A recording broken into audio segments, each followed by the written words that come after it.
వైశ్యుల గోత్రాలు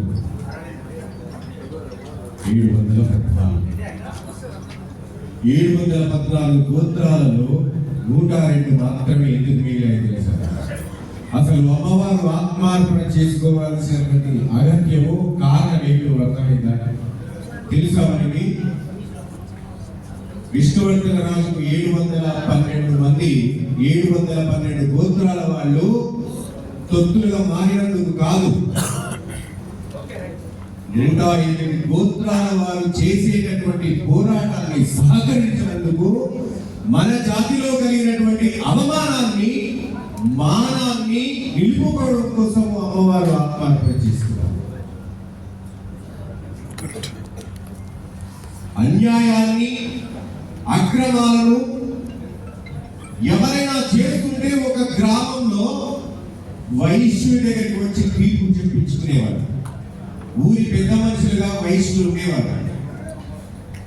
వైశ్యుడు అంటే కేవలము ఒక వైశ్య కులానికి మాత్రమే సంబంధించినటువంటి వాడు కాదు, అన్ని కులాలకు సంబంధించినటువంటి పెద్దది కూడా వైశ్యుడి. ఈ రోజు వైశ్యులలో జరిగేటటువంటి అన్యాయాన్ని, అరాచకాన్ని నిలదీయడం కోసము మనం ఏకం కావాల్సినటువంటి అవసరం ఉంది. ఈ రోజు మాకు రాజకీయాలతో సంబంధం లేదు. మాకు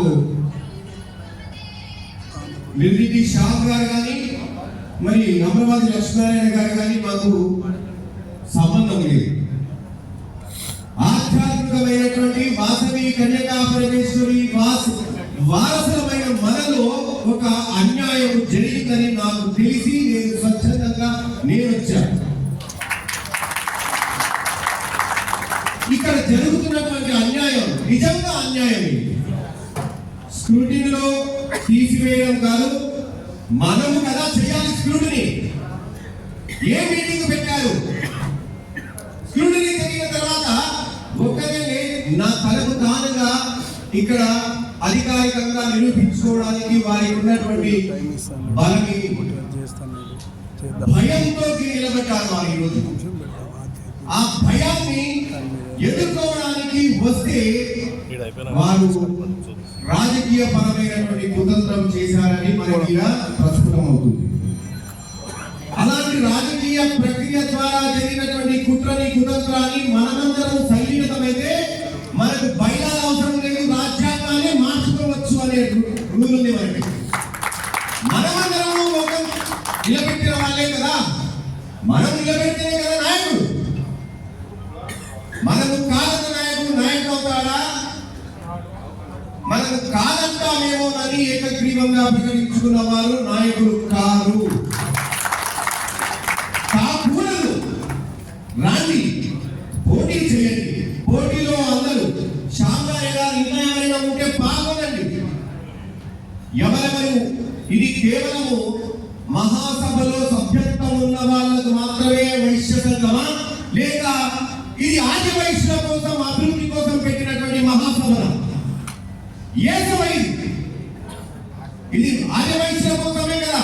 దీనికి ఆది వైశ్యులు అయితే చాలు, దీంట్లో సభ్యత్వం అవసరం లేదు. సభ్యత్వం ఎందుకు కావాలంటే సభ్యత్వం ఉన్నటువంటి వ్యక్తి కాస్త రుసుము ఇస్తే దానికి ఈ సభ ఏదైనా నడుస్తుంది, సత్కార్యక్రమాలకి ఆ ధనం ఉపయోగపడుతుంది. ఒక ఆఫీస్ పెట్టుకోవచ్చు. మన యొక్క మాటలు వినడానికి ఒక లీడర్ నేర్చుకొని ఆ లీడర్ ఉన్నటువంటి ఒక ఆసనంలో వారిని కూర్చోబెట్టినప్పుడు మన మాటలు వినడానికి వారికి కల్పించినటువంటి ఆ కుర్చీ పైసలే మనం ఇచ్చేటటువంటి డొనేషన్స్. ఇవాళ మనమందరూ రాజకీయాన్ని శాసించగల సత్తా కేవలము కోర్టులోనే ఉంది. మనం రాజకీయాల బతుకలేము, రాజకీయాలే కోర్టుల మీద బతుకుతున్నాయి. కాదంటారా? ఎవరు కాదంటారు? ఇంట్లో రాజకీయాన్ని ఇవాళ ఏ పార్టీ నిలబడాలంటే వెనకాల వైశ్యుడు శాసిస్తున్నాడు. అది మీ అందరికీ తెలుసు. వైశ్యుడు శాసించగలరు. మరి మనము ఎవరు నిలబడాలి, ఎవరు నిలబడకూడదు అని మనం శాసించాలా వద్దా? ఒక మంచి పరిస్థితి 12 సంవత్సరాలు ఉన్నారు, 12 పర్యాయాలు ఉన్నారు కదా. ఈసారి కూడా వేరే వాళ్ళు వచ్చినప్పుడు వారికి అవకాశం అన్నా ఇవ్వండి, లేదా వారి పోటీని తట్టుకోండి, లేదా వారితోనే మీరు అంగీకారం పొందండి. ఈ మూడిట్లో ఏదైనా జరిగిందా?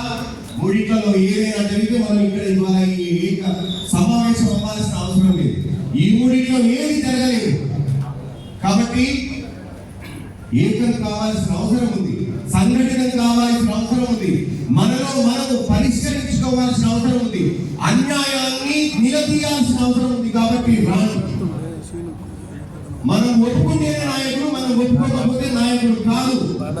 అవునా కాదా?